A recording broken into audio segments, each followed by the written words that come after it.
हाय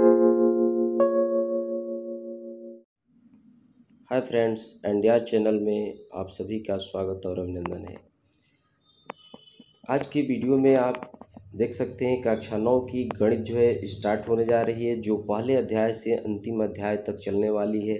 यह सीरीज आज पहला सीरीज है। आप होम ट्यूशन की तरह घर बैठे मैथमेटिक्स को पढ़ सकते हैं।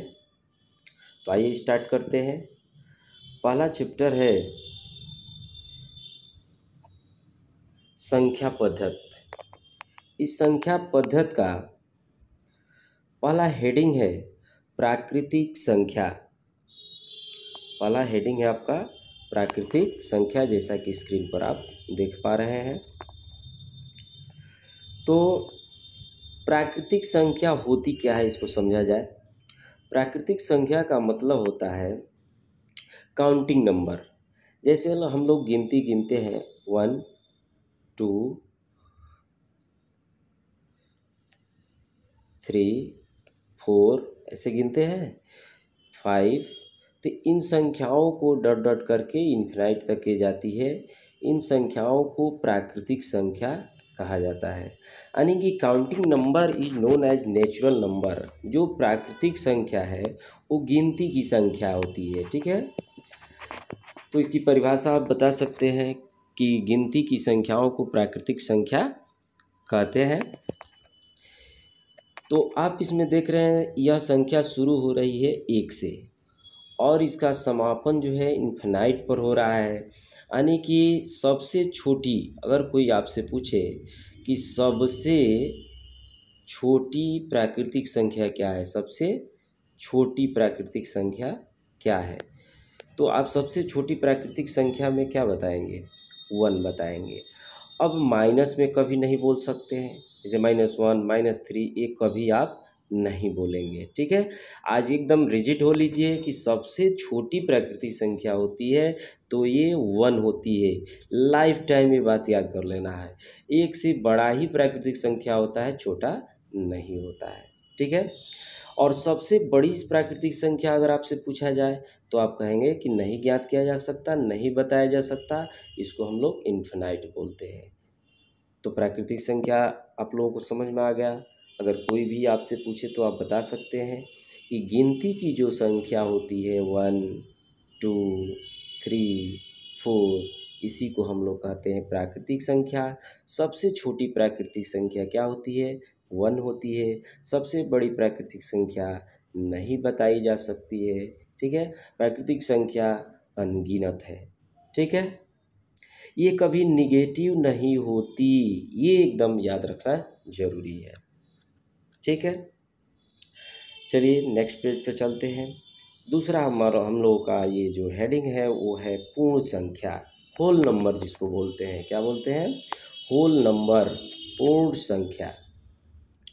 तो पूर्ण संख्या क्या है? देखिए, ये है आपका 1 2 3 4 5 6। ये क्या है? नेचुरल नंबर है।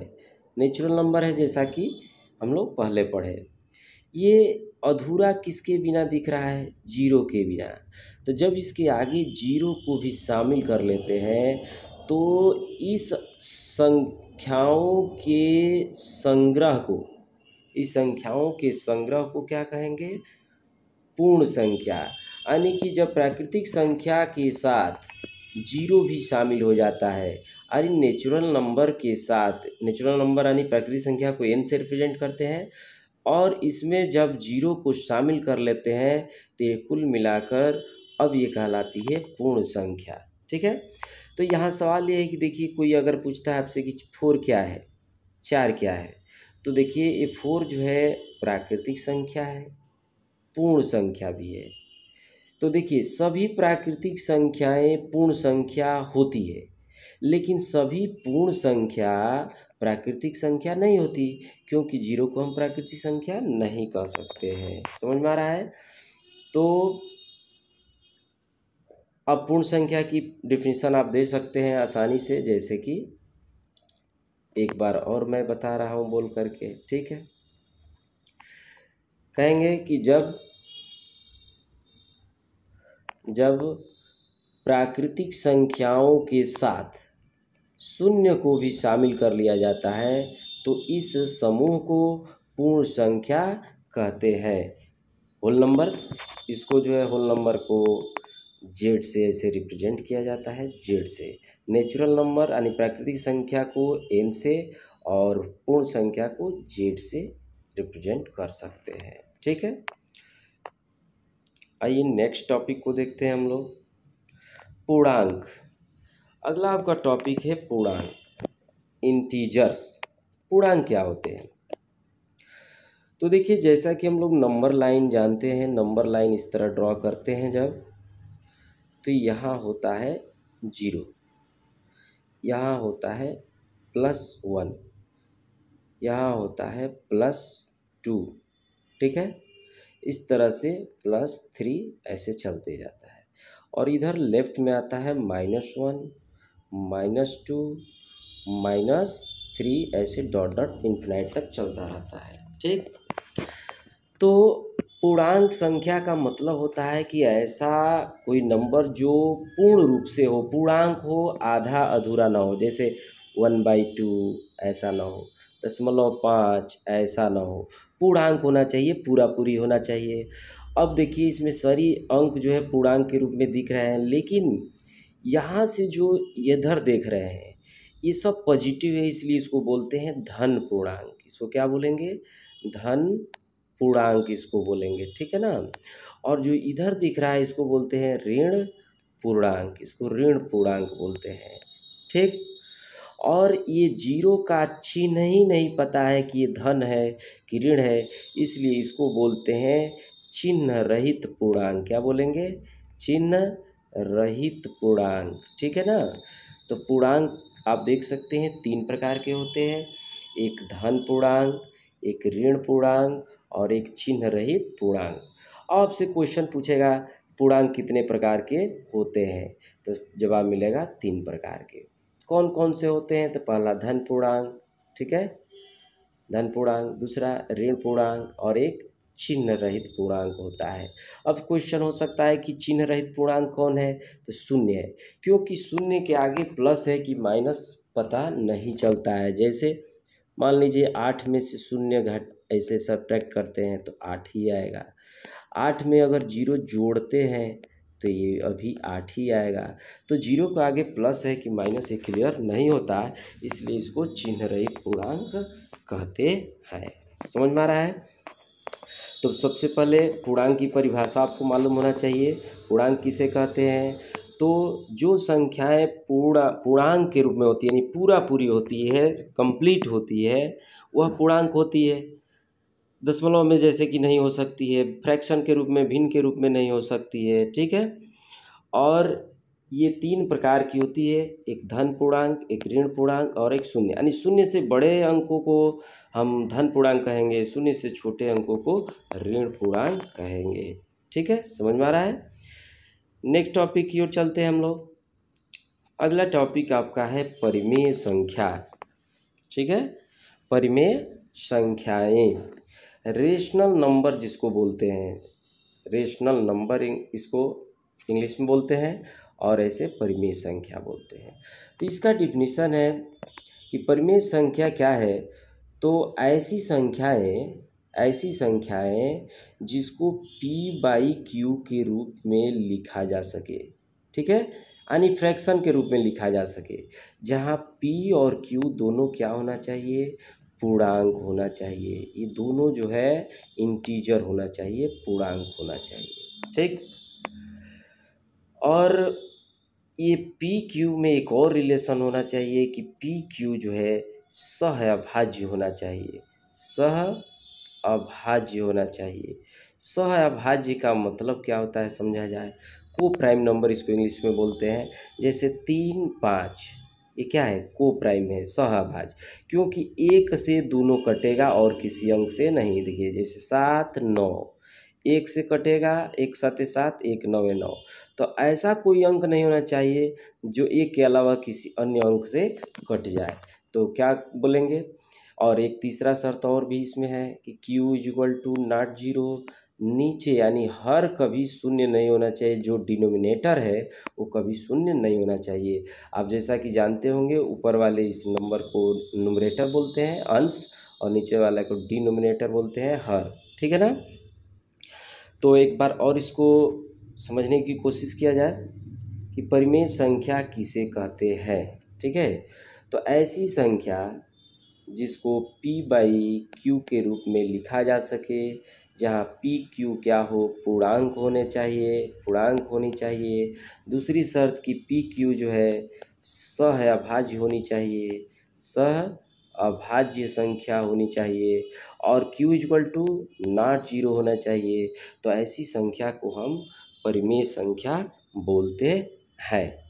अब इसमें एक चीज़ और आपसे पूछा जा सकता है कि भाई एग्जाम्पल कोई बताइए, ठीक है। तो देखिए इसका एग्जाम्पल आपको बता रहा हूँ कि परिमेय संख्या का एग्जाम्पल क्या है। सबसे पहले तो कोई भी नेचुरल नंबर हो, कोई भी नेचुरल नंबर अगर है तो वो जो है क्या है, परिमेय संख्या है। जैसे 5, तो आप देख सकते हैं 5 के नीचे 1 छुपा हुआ है, 5/1 p बाई क्यू के रूप में हो गया, परिमेय संख्या है। 0 के नीचे भी एक छुपा है, ये परिमेय संख्या है, ठीक है। लेकिन 1/0 परिमेय संख्या नहीं है, क्योंकि बोला गया था कि q equal to not zero, नीचे 0 हो चुका है, इसलिए 1/0 परिमेय संख्या नहीं है, ठीक है। तो परिमेय संख्या कोई भी नंबर को हम कह सकते हैं अगर उसको हम p बाई क्यू के रूप में लिख सकते हैं, ठीक है।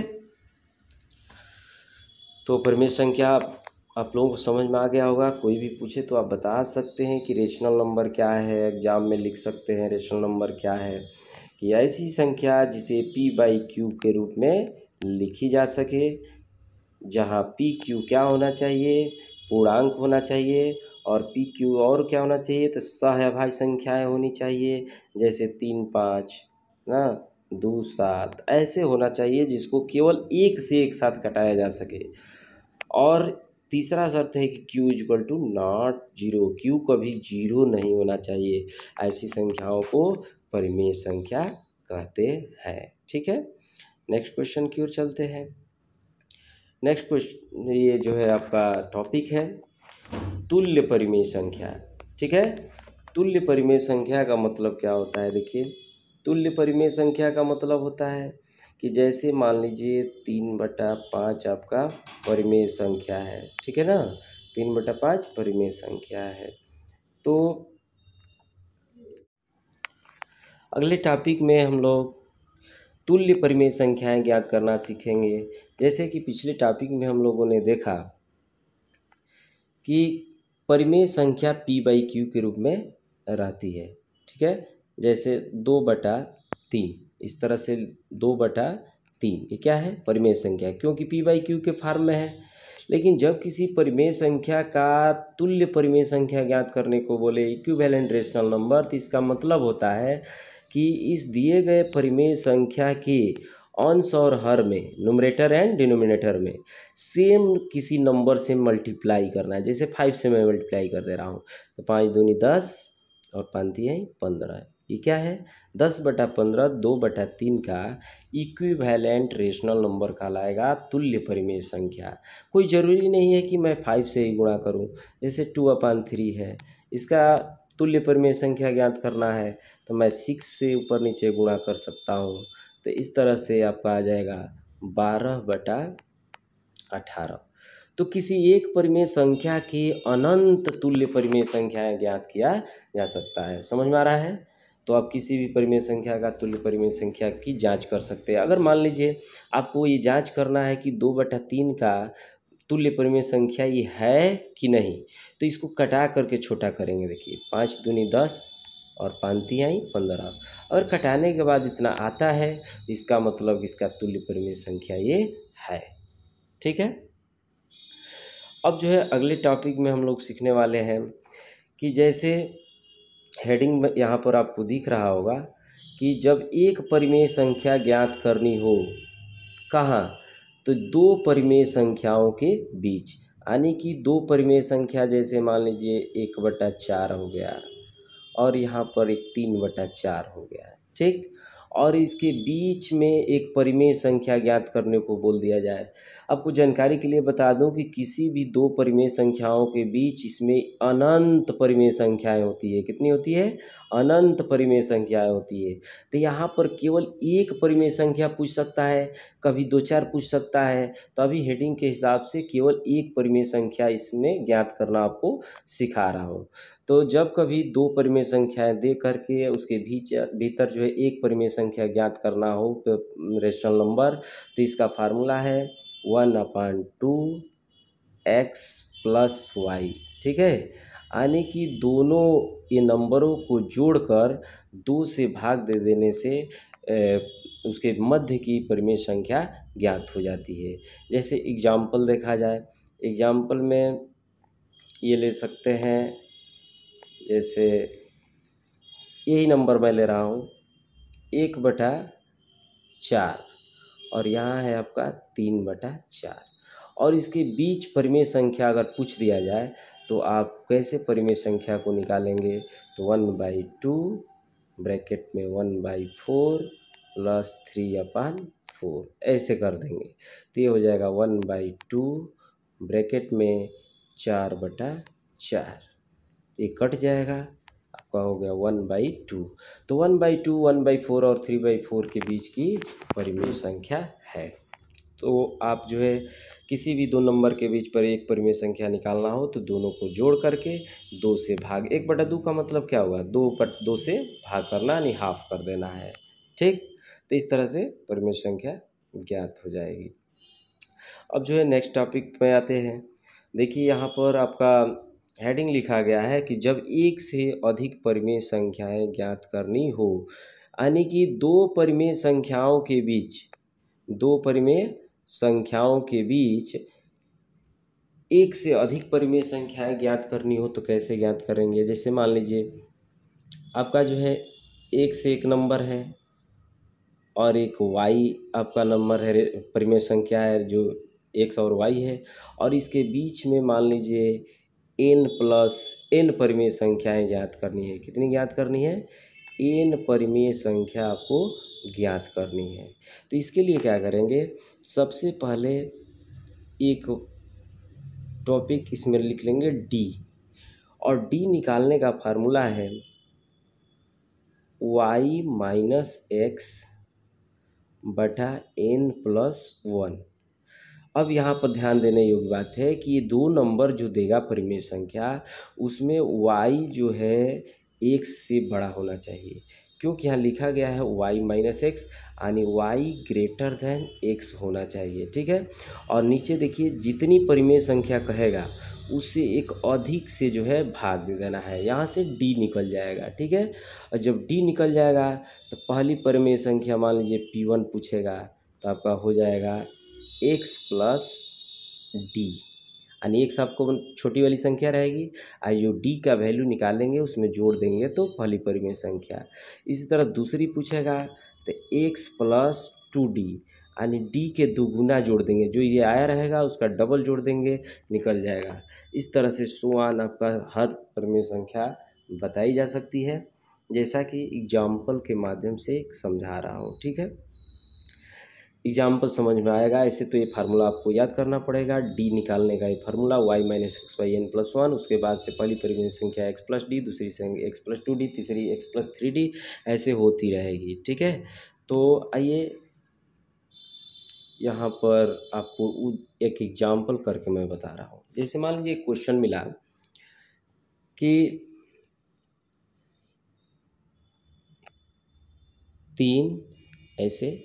3 और 5 के बीच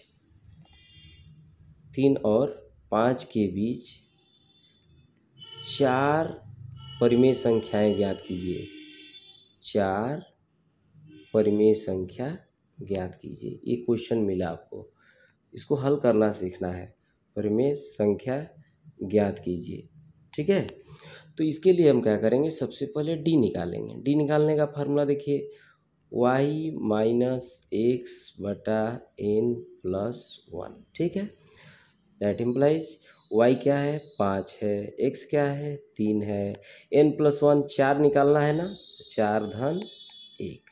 तो 5 में से 3 गया, क्या हो जाएगा भाई, 2 हो जाएगा, नीचे 5। आपका डी निकल गया।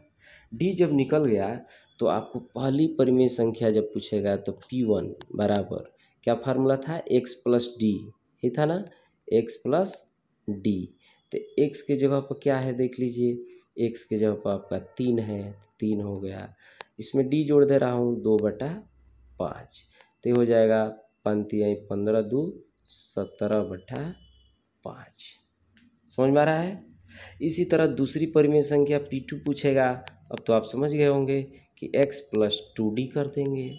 तो x कितना है आपका, 3, और 2d का मतलब इसका दुगुना, देखो d था 2/5, तो 2d मैंने इसका दुगुना, 2 दूनी के 4/5 जोड़ देंगे, तो ये हो जाएगा 19/5। समझ में आ रहा है। तो इस तरह से आप किसी दो परिमेय संख्याओं के बीच में n परिमेय संख्याएं ज्ञात कर सकते हैं। अब n चाहे 4 हो, 5 हो, 6 हो, 7 हो, कितना भी हो, आप ज्ञात कर सकते हैं। ठीक है, तो एक कोई क्वेश्चन करके देखिए, दिक्कत हो कमेंट कीजिएगा, फिर से बताया जा सकता है। ठीक है, अगला टॉपिक है हम लोगों का अपरिमेय संख्याएं, इरेशनल नंबर। जैसा कि आप लोग रेशनल नंबर पढ़ चुके हैं, उसका ही उल्टा है अपरिमेय संख्या।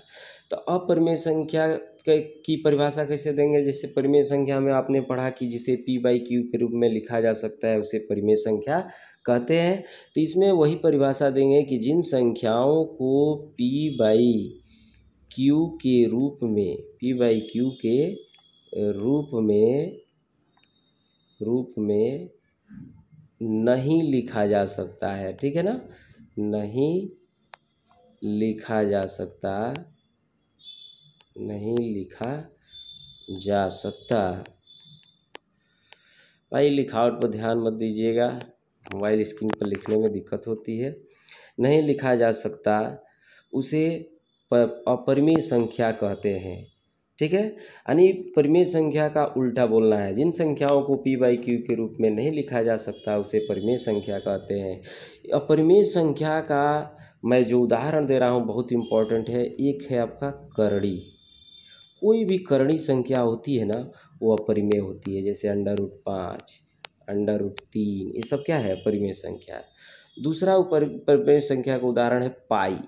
ये पाई का मान 22/7 जो आप लोग बोलते हैं पाई, ये पाई जो है अपरिमेय संख्या है, इसका करेक्ट मान 22/7 नहीं होता है। ठीक है ना। और तीसरा एक है अशांत अनावर्ती दशमलव, जैसे कोई लिख देता है 3.5753631 डॉट डॉट डॉट।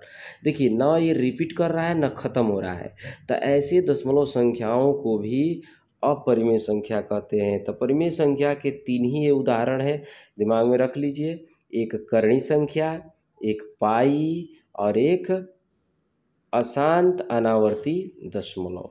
समझ में आ रहा है। तो इस तरह से आप देख सकते हैं इसमें कि कोई भी क्वेश्चन हो इस तरह से अब आप कर सकते हैं। प्रश्नावली का कोई क्वेश्चन अगर लगा रहे हैं तो उसमें आपको कोई दिक्कत नहीं आएगी। अपरिमेय संख्या आप बता सकते हैं। अब लास्ट टॉपिक इसमें रह जा रहा है वास्तविक संख्याएं। वास्तविक संख्याएं क्या होती है, ठीक है, रियल नंबर। तो रियल नंबर का मतलब क्या है, देखिए वास्तविक संख्या का मतलब होता है कि ऐसी कोई भी संख्या हो जिसका अर्थ हम लोग समझा सकते हैं, किसी को बता सकते हैं या समझ सकते हैं, या ऐसे भी बोल सकते हैं कि ऐसी संख्या जिसका पूर्ण वर्ग, ऐसी संख्या जिसका पूर्ण वर्ग क्या हो, धनात्मक हो। इतना भी काफ़ी है, धनात्मक हो। ठीक है ना, धनात्मक होता है वास्तविक संख्या कहलाता है। जैसे मान लिया √5 का वर्ग मैंने किया, क्या हो गया, 5, धनात्मक है तो वास्तविक संख्या है। चलिए 3 का मैंने वर्ग किया तो क्या हो गया, 9, तो 9 क्या है, वास्तविक संख्या है। चलिए -3 का मैं वर्ग कर रहा हूँ तो ये भी क्या हो जाता है, +9, धनात्मक हो गया। तो इसका मतलब -3 भी क्या है, वास्तविक संख्या है। तो जिन संख्याओं के पूर्ण वर्ग धनात्मक संख्याएं होती है उन्हें वास्तविक संख्या कहते हैं। समझ में आ रहा है। ऐसे दूसरे डिफिनीशन भी दे सकते हैं। जैसे आपने परिमेय संख्या पढ़ा, परिमेय संख्या पढ़ा, ठीक, जिसे पी वाई के रूप में लिखा जा सकता है। एक अभी पढ़े अपरिमेय संख्या, जिसे पी वाई क्यू के रूप में न लिखा जा सके।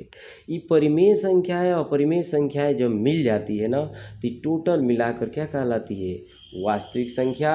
वास्तविक संख्या को आर से रिप्रेजेंट करते हैं, रियल नंबर से, ठीक है। तो हम लोगों ने अभी तक जो भी चीज़ें पढ़ा उसको एक बार और समराइज करने की कोशिश करते हैं कि भाई क्या क्या चीज़ें हम लोगों को आज समझाया गया।